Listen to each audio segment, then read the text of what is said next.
Africa Content TV.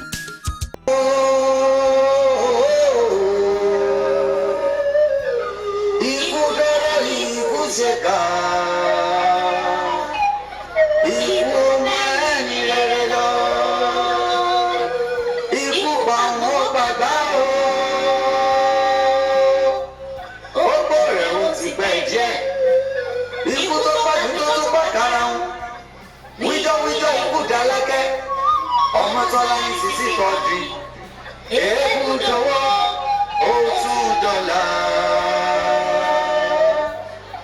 Àbígbà tí ikú Bọ́lá jẹ́ o. Àpèlé èlé jẹ́ o. Àpèlé.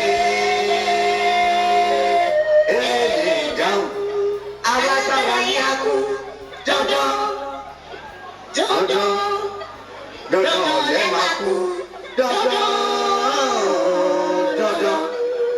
Ẹgbẹ́ òṣèré ìwọ àmà kú ọkọ̀. Ikú Bọ́lá jẹ́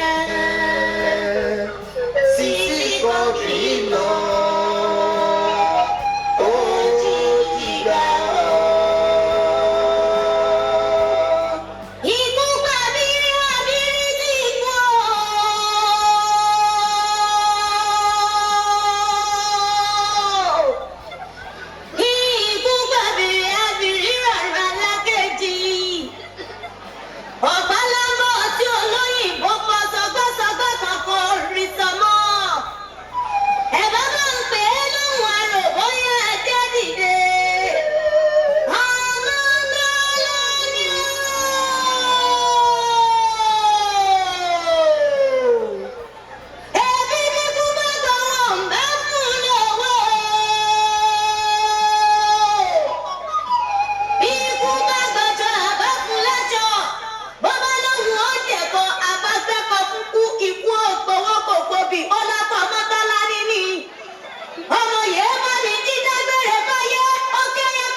Òṣèré tó fọwọ́ okùn lélẹ̀ Ọmọ́tọ́lá ni ó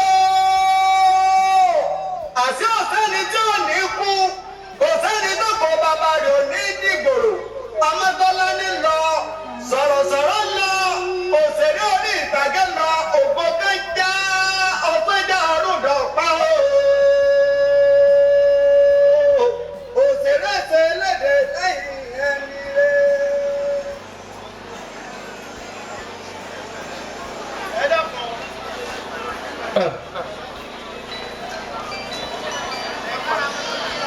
Ẹ ṣé gan, ẹ dákun ẹ bá mi pàtẹ́wọ́ fún wọn dáadáa. Ẹ ṣé gan. Ẹ bá mi pàtẹ́wọ́ fún wọn dáadáa. Ọdún